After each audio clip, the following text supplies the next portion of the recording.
Good morning students. इस video के माध्यम से हम लोग एस्से राइटिंग के विषय में जानकारी प्राप्त करेंगे।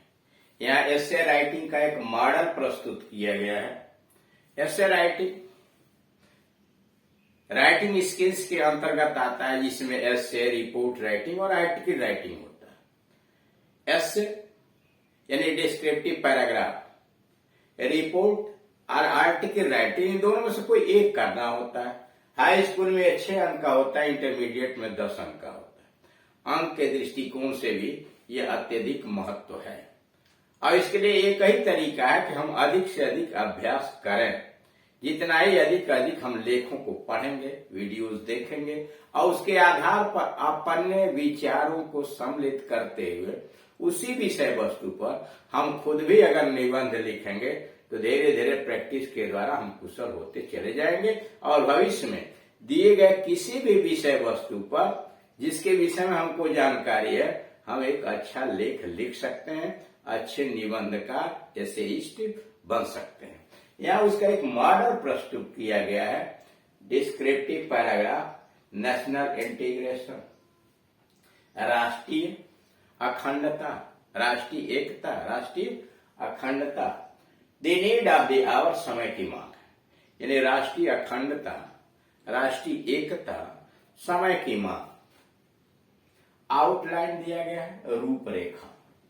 इंट्रोडक्शन, भूमिका यानी प्रस्तावना। मीनिंग, इंटीग्रेशन का अर्थ क्या है? ए सीरियस थ्रेट, गंभीर धमकी है। चौथा, मेजर्स टेकन अगेंस्ट डिस्टेबिलाइजेशन, अस्थिरीकरण के खिलाफ उठाए गए कदम। कंक्लूजन, निष्कर्ष। H.W. लॉन्गफेलो की यहाँ लाइन लिखी हुई है, all your strength is in union. आपकी सारी ताकत आपके संगठन में है, एकता में है। All your strength is in your union. आपकी सारी ताकत आपके एकता में है। All your strength is in your union. All your danger, और आपका सारा खतरा इज इन डिस्कार्ड, विभाजन में है, बिखराव में है। और आपका सारा खतरा बिखराव के अंतर्गत है, फूट में, डिस्कार्ड फूट में। Introduction, our country is facing a serious threat to its unity and integrity today. Our country is facing, हमारा देश सामना कर रहा है, ए सीरियस थ्रेट, एक गंभीर समस्या, गंभीर धमकी का, to its unity and integrity today, अपनी एकता और अखंडता का गंभीर रूप से सामना कर रहा है। Never before were we so anxious about the unity and integrity of the nation. हम राष्ट्र के एकता और अखंडता के विषय में इसके पहले कभी इतना चिंतित नहीं थे एज नाउ, जितना कि अब है। Never before were we so anxious about the unity and integrity. हम आज के पहले कभी भी राष्ट्रीय एकता और अखंडता के विषय में इतना चिंतित नहीं रहे of the nation as now, जितना अब है। Meaning of the national integration, राष्ट्रीय अखंडता का अर्थ। मीनिंग ऑफ नेशनल इंटीग्रेशन, राष्ट्रीय अखंडता का अर्थ। National integration is a psychological process, का राष्ट्रीय एकता एक मनोवैज्ञानिक प्रक्रिया है, विच प्रमोट्स ए फीलिंग, जो एक भावना को प्रोन्नति देती है, आप कॉमन सिटीजनशिप, सामान्य नागरिकता का, एंड लॉयल्टी, और भक्ति का, टू दी नेशन, राष्ट्र के प्रति। नेशनल इंटीग्रेशन, राष्ट्रीय अखंडता, इज ए साइकोलॉजिकल प्रोसेस, एक मनोवैज्ञानिक प्रक्रिया है, विच प्रमोट्स ए फीलिंग, जो मानव के अंतर्गत एक भावना जन्म देती है, ऑफ कॉमन सिटीजनशिप, सामान्य नागरिक के अंतर्गत यह एक भावना को जन्म देती है, एंड लॉयल्टी, नागरिकता का, और समर्पण का टू द नेशन, राष्ट्र के प्रति भक्ति और आदर्श नागरिकता को जन्म देती है। Every Indian irrespective of caste, colour and creed, कोई भी भारतीय जाति के विरुद्ध, रंग, संप्रदाय, लैंग्वेज, भाषा and religion emotionally belongs to India. कोई भी भारतीय इरिस्पेक्टिव चाहे किसी भी जाति का हो, कलर, रंग का हो, संप्रदाय, भाषा का हो, वह इमोशनली बिलोंग टू इंडिया, भावनात्मक रूप से वो भारत से जुड़ा रहता है। ए सीरियस थ्रेट, राष्ट्रीय एक अखंडता एक गंभीर धमकी है, समस्या है। We see that disintegrating forces, हम देखते हैं कि विखंडकारी ताकतें are at work in our country. हम देख रहे हैं कि हमारे देश में विखंडनकारी ताकतें अपने काम में जुटी हुई हैं। दी फोर्सेज ऑफ टेररिज्म, आतंकवाद की ताकतें अंडरमाइन द यूनिटी, एकता को कमजोर करने में लगी हुई है, एंड सैडिलेटरी, अखंडता को ऑफ द कंट्री। आतंकी की ताकतें हमारे देश के एकता और अखंडता को कमजोर करने में जुटी हैं। Punjab, the valley of Kashmir, Punjab Kashmir की घाटी, Assam, several parts of north east और उत्तर पूर्व के बहुत सारे भाग, पार्टिकुलरली मणिपुर एंड नागालैंड, और विशेष रूप में जिसमें यानी उत्तर पूर्व के विशेष रूप से मणिपुर और नागालैंड का जो क्षेत्र है witnessed cold and cowardly acts of terrorist, आतंकवादियों के कायरनामा और गंभीर क्रियाकलापों को भुगत चुका है। यानी मणिपुर, आसाम इत्यादि जो पूर्वी देश हैं, यह आतंकवादियों के कायरतापूर्ण क्रियाकलापों को भुगत चुके हैं। होस्टाइल नेबर्स, होस्टाइल शत्रुवत पड़ोसी, हमारे शत्रुवत पड़ोसी, एड देम, उनकी सहायता करते हैं। हमारे पड़ोसी जो शत्रु हैं उनकी सहायता करते हैं। Examples are these are the Chinese help to Nagas and Mizos।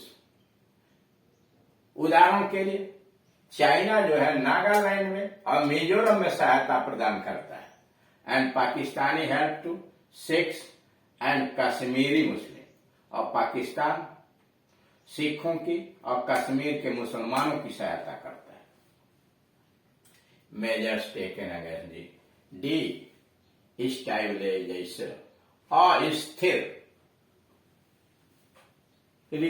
के खिलाफ उठाए गए कदम, measures taken against destabilisation, अस्थिर यानी विखंडन के खिलाफ लिए गए कदम। ऑपरेशन रक्षक इन पंजाब, पंजाब में रक्षक नामक जो ऑपरेशन चलाया गया, brought the situation under control, Bharat के वर्ष के अंतर्गत आतंकवाद के प्रक्रिया को, परिस्थिति को नियंत्रण में ला दिया। ऑपरेशन रक्षक इन पंजाब, पंजाब में रक्षक नामक operation brought the situation under control, इस स्थिति को नियंत्रण में लाया।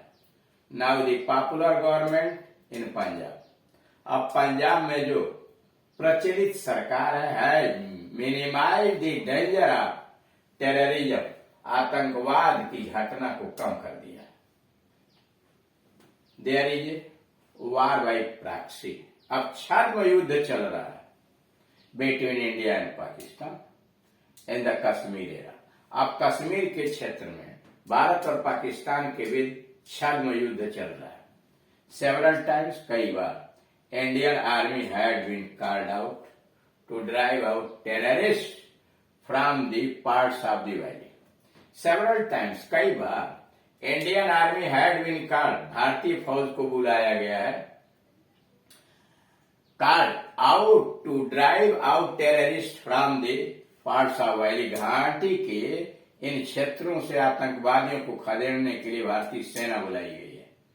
Operation rhino launched by the army, फौज के द्वारा आसाम में ऑपरेशन राइनो स्थापित किया गया, had been successful in stopping ULFA violence, ULFA के हिंसात्मक घटनाओं को टू ए ग्रेट एक्सटेंट, काफी सीमा तक उल्फा के हिंसात्मक घटनाओं को रोकने के लिए आसाम में ऑपरेशन राइनो बहुत सफल हुआ है। Now the popular governments are taking necessary steps, अब वहां पर स्थापित प्रचलित सरकारें काफी सीमा तक नियंत्रण किए हुए हैं। नाउ द पॉपुलर, प्रचलित प्रसिद्ध, governments are taking necessary steps, अब प्रचलित सरकारें वहां की काफी कदम उठा रहे हैं। एटलीस्ट कम से कम 3 अंडरग्राउंड ऑर्गेनाइजेशन, कम से कम 3 भूमिगत संगठन are active in Manipur and valley areas, Manipur के पहाड़ी और घाटियों के इलाके में कम से कम 3 भूमिगत संगठन काम कर रहे हैं। कंक्लूजन निष्कर्ष, the strength and greatness of India, Bharat की ताकत और महानता lies in the unity and integrity of all it's people. The strength and greatness of India, Bharat की एकता, ताकत और महानता lies in the unity and integrity, Bharat की एकता और अखंडता में निहित है, ऑफ ऑल इट्स पीपल, इसके सभी लोगों के अंतर्गत, irrespective of their religious affiliation, अपने धार्मिक संबंधों के विभेद के बावजूद भारत की एकता अखंडता लोगों की इसी में निहित है। Our government should recommend a uniform educational policy, हमारी सरकार को के अंतर्गत रिकमेंड, संस्तुत करना चाहिए a uniform educational policy to promote national integration, राष्ट्रीय एकता और अखंडता को प्रोन्नति देने के लिए हमारे सरकार को एजुकेशनल पॉलिसी यानी शैक्षणिक नीति को निर्धारित करना चाहिए। तो इस तरह से देखा है आपने नेशनल इंटीग्रेशन, राष्ट्रीय एकता और अखंडता के ऊपर जो भारतवर्ष की समस्याएं हैं उस पर किस प्रकार से एक लेख लिखा जा सकता है।